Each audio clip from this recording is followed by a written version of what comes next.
Everyone, કેમ છો બધા? I am professor Nilesh Kanderiya from noble group of institution. હવે લાસ્ટ લેક્ચરમાં આપણે સમ નંબર 18 કમ્પ્લીટ કર્યો હતો. હવે આ ચેપ્ટરનો લાસ્ટ સમ છે સમ નંબર 19, જેમાં અત્યાર સુધી તમે આવું કોઈ દી ભણ્યા નથી. એટલે કે ડાયરેક્ટલી તમને બધું આપ્યું નથી, બધું તમને ઇનડાયરેક્ટલી આપ્યું છે. એટલે તમારે થોડુંક મગજ લગાડવું પડશે, ઘણા બધા કન્સેપ્ટ ભેગા કરવા પડશે, ત્યારે જઈને આ તમારાથી સમ થશે. તો ચાલો શરૂ કરીએ આજનો આ લેક્ચર. હવે જો પહેલા આપણે ક્વેશ્ચન રીડ કરીએ તો ક્વેશ્ચનમાં આપણને કંઈક આવી રીતના કીધું છે. In a factory wage is paid as per Halsey plan, એટલે કે હેલ્સે પ્રમાણે તમને વેજ પે થાય છે. Details of a worker are as under. Time saved આપણને કીધું છે 15 અવર્સ. સેકન્ડ આપણને કીધું છે bonus amount is 10% of time veg, એટલે કે હેલ્સેમાં જે આપણને બોનસના પર્સન્ટેજ આપ્યા હોય છે એ આમાં પર્સન્ટેજ કેટલા છે તો કે 10%. જો મેં તમને કીધું તો યાદ હોય તો જ્યારે હેલ્સે પ્રીમિયમ પ્લાન આઈધર હેલ્સે પ્લાન જ્યારે આપણે સમજતા હતા ત્યારે કે તમને ક્વેશ્ચનમાં ઘણીવાર 30%, 50%, 10% જે કીધું હોય એ પ્રમાણે બોનસ આપવાનું.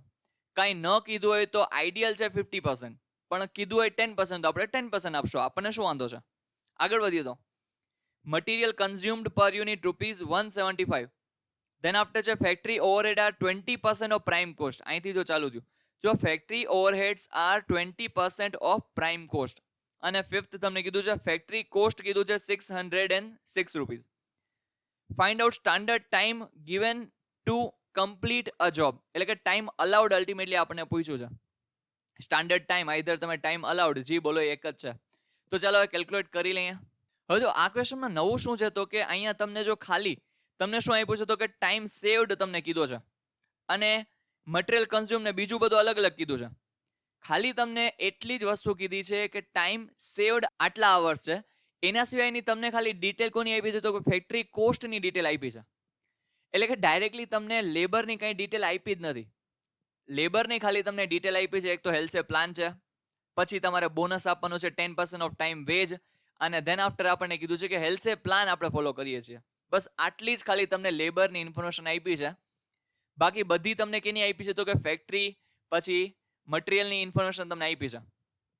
તો તમારી સામે સિમ્પલી પહેલા એક ફોર્મેટ બનાવી લઉં કે યાદ હોય તો તમને મેં તમને કીધું હતું મટીરિયલ બરાબર જેટલા રૂપીસ હોય એમાં આપણે લેબર એડ કરશું.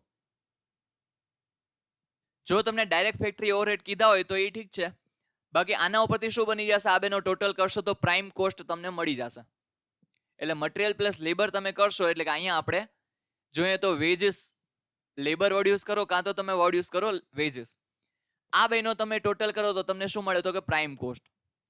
પ્લસ આમાં તમે શું કરશો તો કે ફેક્ટરી ઓવરહેડ જો તમે કરશો તો તમને શું મળશે તો કે ફેક્ટરી કોસ્ટ તમને આમાં મળશે. બરાબર, પેલા આટલું યાદ છે મેં તમને યાદ હોય તો ફેક્ટરી કોસ્ટ જ્યાં જ્યાં આપણને બનાવવાની કીધી હતી કોસ્ટ શીટ જેવું ત્યાં મેં તમને સમજાવ્યું હતું. આટલી વસ્તુ આપણે અત્યાર સુધી સમજી ગયા છીએ. તો જો અહીંયા તમને એક જગ્યાએ અહીંયા વેજીસ અહીંયા આપેલા છે. હવે આ વસ્તુ તમે ગમે એમ કરીને ફાઇન્ડ કરી લેશો એટલે તમને ટોટલ વેજીસ તમને મળશે. એના ઉપરથી તમે બીજી બધી વસ્તુ ફાઇન્ડ કરશો કે હા વેજીસ ઉપરથી પછી તમે ગમે એ ફોર્મ્યુલા, એટલે કે ફોર્મ્યુલા આપણને કીધું છે હેલ્સેનું, એનો યુઝ કરીને તમે ટાઈમ અલાઉડ ફાઇન્ડ કરી શકશો. તો હવે વસ્તુ આવે એ કે આપણને આ વેજીસ ગમે એમ ફાઇન્ડ કરવાના છે. હવે જો સિમ્પલ હું બાજુમાં જેટલી વેલ્યુ આપણને આપી છે એ હું લખી નાખું છું. જો અહીંયા આપણને મટીરિયલ કન્ઝ્યુમ્ડ પર યુનિટ કીધું છે 175, તો અહીંયા હું લખી નાખું ₹175. જેટલા પણ ડેટા આપણને આપ્યા છે એ હું એઝ ઇટ ઇઝ અહીંયા લખું છું ખાલી. પછી ફેક્ટરી કોસ્ટ એક આપણને આપી છે, કેટલા રૂપીસ છે તો કે ફેક્ટરી કોસ્ટ આપણને આપી છે ₹606. તો એ આપણને અહીંયા આપી છે ₹606. બીજું વચ્ચે તમને પ્રાઇમ કોસ્ટ ને એ બધું આપ્યું છે, પણ પ્રાઇમ કોસ્ટ તમને હવે તમને ડાયરેક્ટલી આટલી વસ્તુ આપી છે, એટલે કે અમાઉન્ટમાં રૂપીઝમાં તમને આટલી વસ્તુ આપી છે. બીજું બધું તમને કીધું છે. એક જો હજી એક એવી પણ લાઈન યુઝ કરી છે કે factory overhead are 20% of prime cost. આવું પણ વર્ડ આપણને યુઝ કર્યું છે. એટલે કે ફેક્ટરી કોસ્ટ છે એ કેટલા છે તો કે ભાઈ 20% ઓફ પ્રાઇમ કોસ્ટ. એટલે કે અહીંયા જે પ્રાઇમ કોસ્ટ આપણને મળશે એના આ 20% છે, પણ પ્રાઇમ કોસ્ટ પણ આપણને આપી નથી. હવે વિચારો કેમ આ સમ કરશું. બરાબર, આવો સમ તમે હજી સુધી ભણ્યા નથી અને થોડોક તમારે માઇન્ડ પણ એપ્લાય કરવો પડશે કે કઈ રીતના તમને આ કેલ્ક્યુલેશન તમે આને આગળ વધારશો. જો સ્ટેપ બાય સ્ટેપ છે ને, જેટલું તમને પહેલા ખબર પડતી જાય ને એટલું તમારે આ સમમાં કરતું જવાનું. જો મને ડાયરેક્ટલી હું તમને સમજાવી શકતો હતો, પણ મેં તમને ડાયરેક્ટલી ન કીધું બીકોઝ તમને બેઝિક કન્સેપ્ટ ઉપરથી લઈ જવા પડે. તો આ બેઝિક કન્સેપ્ટ એને આપણે લખ્યા છે. હવે જો આપણને કાંઈ નથી કીધું, પણ રિવર્સમાં આપણે અહીંયા ફાઇન્ડ કરી શકીએ કે નહીં, તો કે યસ. હવે તમે આગળના સેમેસ્ટરોમાં યાદ હોય તો એક વસ્તુ તમે સમજ્યા હતા, જર્નલ એન્ટ્રીમાં તમે સમજ્યા હતા, પ્રોફિટ ઓન કોસ્ટ અને પ્રોફિટ ઓન સેલ્સ. યાદ આવે છે કંઈક?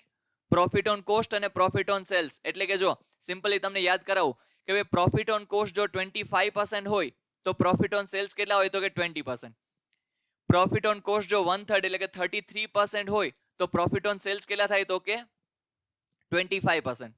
આ તમે એક ટેબલ યાદ રાખ્યું હતું. ઈ જો તમને ટેબલ યાદ હોય તો તમે ડાયરેક્ટલી અહીંયા કરી શકો, પણ જો ટેબલ યાદ ન હોય તો આપણને સપોઝ વાળી મેથડ તો આવડે છે, તો કે યસ.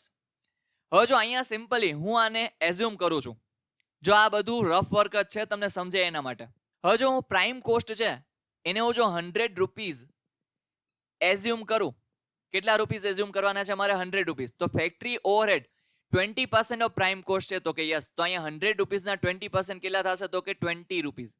ક્લિયર થઈ જાય સુધી? તો મારી ફેક્ટરી કોસ્ટ આ બેઝ પ્રમાણે કેટલી થઈ જશે, તો કે 120 રૂપીઝ થઈ જશે. કેટલી થઈ જશે, તો કે 120 રૂપીઝ મારી ફેક્ટરી કોસ્ટ થઈ જશે. કયા બેઝ પ્રમાણે, તો કે આના પ્રમાણે. તો આની ઉપરથી હવે હું રિવર્સ કરીને હું આ ફેક્ટરી ઓવરહેડ ફાઇન્ડ કરી શકીશ કે નહીં, તો કે યસ, હું ફેક્ટરી ઓવરહેડ ફાઇન્ડ કરી શકીશ અહીંયા. તો બસ એનું જ આપણે કેલ્ક્યુલેશન લખીએ. પહેલા હું અહીંયા ફાઇન્ડ કરીશ ફેક્ટરી ઓવરહેડ. જો અહીંયા સપોઝ કરીને હું લખી નાખું જેથી તમને આઈડિયા આવી જાય કે આ છે એ મારું સપોઝ છે, મેં એઝ્યુમ કર્યું છે. ક્વેશ્ચનમાં એવું કંઈ કીધું નથી, મારા એઝમ્પશન છે કે 100 રૂપીઝ જો આ પ્રાઇસ હોય તો આ 20%, હા આ કન્ફર્મ છે કે 20% નો પ્રાઇમ કોસ્ટ છે તો આ 20 રૂપીઝ થશે અને ફેક્ટરી કોસ્ટ કેટલી થશે, તો કે 120 રૂપીઝ થશે. ક્લિયર થઈ જાય સુધી? તો આ મારું એઝમ્પશન છે. તો કે હવે આ બેઝ પ્રમાણે મને ફેક્ટરી ઓવરહેડ મને ક્લિયરલી મળી જશે, તો કે યસ. શું હું કરીશ અહીંયા ફેક્ટરી ઓવરહેડ ફાઇન્ડ કરતી વખતે, તો કે જો ફેક્ટરી કોસ્ટ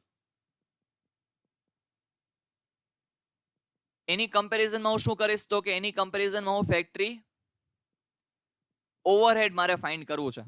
હવે જ્યારે ફેક્ટરી કોસ્ટ 120 છે ત્યારે ફેક્ટરી ઓવરહેડ કેટલા રૂપીસ છે, તો કે 20 રૂપીસ છે. જ્યારે ફેક્ટરી કોસ્ટ છે 120 છે ત્યારે ફેક્ટરી ઓવરહેડ કેટલા રૂપીસ છે, તો કે 20 રૂપીસ છે. તો અહીંયા ફેક્ટરી કોસ્ટ કેટલી આપી છે, તો કે 606. તો ફેક્ટરી ઓવરહેડ કેટલા હશે? તો અહીંયા ક્રોસ મલ્ટીપ્લિકેશન તમે કરશો, તો કે યસ. તો અહીંયા હું કરીશ 606 ઇન્ટુ 20 ડિવાઈડ બાય 120. હવે અહીંયા કેલ્ક્યુલેશન કરીએ 606 ઇન્ટુ 20 ડિવાઈડ બાય 120 તો કેટલો આન્સર આવે? તો કે અહીંયા આન્સર આવશે 101 રૂપીસ. શું આવશે, તો કે 101 રૂપીસ. તો અહીંયા આ આપણને શું મળ્યું, તો કે ફેક્ટરી ઓવરહેડ મળ્યું. ફેક્ટરી ઓવરહેડ અહીંયા આપણને મળ્યું 101 રૂપીસ. હવે જોજો ખાસ, હવે જો અહીંયા આપણે અલ્ટિમેટલી શું કરીએ છીએ, તો કે જો પહેલા આપણે મટીરિયલમાં લેબર એડ કરીએ તો આપણને મળે છે પ્રાઇમ કોસ્ટ, તો કે યસ. ધેન આફ્ટર પ્રાઇમ કોસ્ટમાં આપણે એડ કરીએ છીએ ફેક્ટરી ઓવરહેડ, તો આપણને શું મળે છે, તો કે ફેક્ટરી કોસ્ટ. હવે હું રિવર્સ પણ જઈ શકું કે નહીં? જેમ કે ફેક્ટરી કોસ્ટમાંથી જો હું ફેક્ટરી ઓવરહેડ માઇનસ કરું તો મને શું મળશે, તો કે પ્રાઇમ કોસ્ટ મળશે. હવે પ્રાઇમ કોસ્ટમાંથી આ બે તો પ્લસમાં જ છે, તો કે યસ. હવે પ્રાઇમ કોસ્ટમાંથી જો હું મટીરિયલ માઇનસ કરીશ તો મને વેજીસ મળશે કે નહીં મળે, તો કે યસ, મને વેજીસ મળી જશે. તો હું એ જ વસ્તુ અહીંયા લખું છું. હવે રિવર્સમાં જઈએ છીએ. શું આપણે કરશું, તો કે સૌથી પહેલા હવે જો આપણને ફેક્ટરી કોસ્ટ કેટલી આપી છે, તો કે ફેક્ટરી કોસ્ટ આપણને આપી છે 606 રૂપીસ. હવે જો પ્રાઇમ કોસ્ટમાં આ ફેક્ટરી ઓવરહેડ મેં એડ કર્યા હતા એટલે મને મળ્યું હતું ફેક્ટરી કોસ્ટ. તો ફેક્ટરી કોસ્ટમાંથી હું શું કરીશ, તો કે ફેક્ટરી ઓવરહેડ માઇનસ કરીશ. શું, તો કે ફેક્ટરી ઓવરહેડ જો આપણે માઇનસ કરીએ 101, તો હવે 606 માંથી 101 માઇનસ કરીએ તો કેટલા આવે, તો કે 505. આ શું મળશે મને, તો કે પ્રાઇમ કોસ્ટ. શું મળ્યું મને? Prime cost. હવે જો મટીરિયલ પ્લસ લેબર કર્યું હતું, એટલે કે મટીરિયલ અને લેબરનો ટોટલ કર્યો હતો, ત્યારે આપણને શું મળ્યું હતું? તો કે પ્રાઇમ કોસ્ટ મળ્યું હતું. તો હું આ પ્રાઇમ કોસ્ટમાંથી જો હું મટીરિયલ કન્ઝ્યુમ્ડ આઈધર મટીરિયલની કોસ્ટ જો હું માઇનસ કરું તો મને total veggies either total labour veg મળી જશે. તો કે યસ. તો અહીંયા 175 માઇનસ કરીશ તો મને શું મળશે? તો કે ટોટલ વેજીસ મળશે. મને શું મળશે? તો કે ટોટલ વેજીસ મળશે. હવે 505 માંથી જો 175 માઇનસ કરું તો મને કેટલો આન્સર મળે છે? તો અહીંયા આપણને આન્સર મળે છે 330 રૂપીસ. હવે 330 રૂપીસ તમને શું મળ્યું? તો કે ટોટલ વેજીસ મળ્યું. હવે જો અહીં સુધી હવે તમે થોડાક નજીક પહોંચી ગયા છો કે સમ નંબર 17 અને 18 માં આપણને આવું તો આપ્યું હતું કે ભાઈ તમને ટાઈમ સેવડ તમને ક્વેશ્ચનમાં કહી દીધું હોય, ધેન આફ્ટર તમને ટોટલ વેજીસ કહી દીધા હોય. તો હવે મે બી તમે થોડું ઘણું કનેક્ટ કરી શકશો, બીકોઝ આપણે 17 અને 18 સમમાં આવો કન્સેપ્ટ આપણે ભણી ગયા છે. પણ અહીંયા થોડોક અલગ છે, કારણ કે ત્યાં તમને શું કહેતા હતા? તો કે ત્યાં તમને અલગ બે મેથડથી વેજીસ ફાઇન્ડ કરવાનું પૂછતા હતા, જ્યારે અહીંયા તમને શું કીધું છે? તો કે સ્ટાન્ડર્ડ અવર એટલે કે ટાઈમ અલાઉડ આપણને ફાઇન્ડ કરવાનું કીધું છે. હવે જો આપણને પ્લાન કયો પૂછ્યો છે? તો કે હેલ્સે પ્લાન આપણને અહીંયા કીધો છે. હવે જો આપણે આગળ વધીએ તો અહીંયા આપણને કીધું છે બોનસનું પણ આપણને અલગથી કીધું છે. બોનસમાં આપણને શું કીધું છે? તો કે bonus amount is 10% of time veg. હવે જો મેં તમને કીધું હતું કે યાર તમને જે ક્વેશ્ચનમાં કીધું હોય એ પ્રમાણે ક્વેશ્ચન કરવાનો છે, પણ હંમેશા તમને માનો કે હેલ્સે પ્રીમિયમ પ્લાન હોય તો તમને જે બોનસ આપ્યો હોય ટાઈમ સેવડ ને આપ્યો હોય છે. એટલે કે અહીંયા તમને અલગથી એક પોઈન્ટ એક્સ્ટ્રા કીધું છે. શું? તો કે સેકન્ડ, તો કે બોનસ છે એ 10% ઓફ ટાઈમ વેજ મળે છે, કે ટાઈમ વેજ જે અમાઉન્ટ આવશે એના 10% આપણને શું મળશે? તો કે બોનસ મળશે. તો હું અહીંયા શું કરીશ? તો કે સૌથી પહેલા હું ફાઇન્ડ કરીશ બોનસ. શું કરીશ? સૌથી પહેલા હું ફાઇન્ડ કરીશ બોનસ.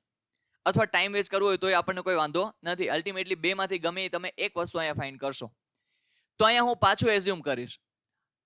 સપોઝ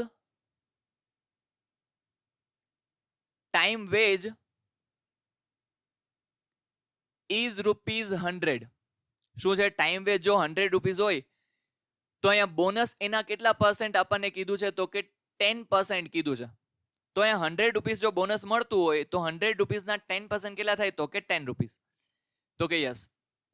તો અહીંયા ટોટલ વેજ કેટલા રૂપીસ થશે? તો કે 110 રૂપીસ. કેટલા રૂપીસ થશે? તો કે 110 રૂપીસ. ક્લિયર થઈ જાય સુધી? હવે આના ઉપરથી હું બેઝ લઈ એટલે કે ક્રોસ મલ્ટિપ્લિકેશન કરી અને શું હું ફાઇન્ડ કરીશ? તો કે બોનસ કાં તો ફાઇન્ડ કરીશ કાં તો હું ફાઇન્ડ કરીશ ટાઈમ વેજ. હવે આપણે પહેલા બોનસ ફાઇન્ડ કરી લઈએ. તો અહીંયા જો સિમ્પલી હું શું કરીશ? તો ભાઈ ટોટલ વેજ એની સામે બોનસ કેટલા રૂપીસ છે? તો કે એના ઉપરથી આપણે બેઝ લઈ અને આપણે ફાઇન્ડ કરશું. તો અહીંયા જોવા જાઓ, જ્યારે ટોટલ વેજ 110 રૂપીસ છે ત્યારે બોનસ કેટલા રૂપીસ છે? તો કે 10 રૂપીસ છે.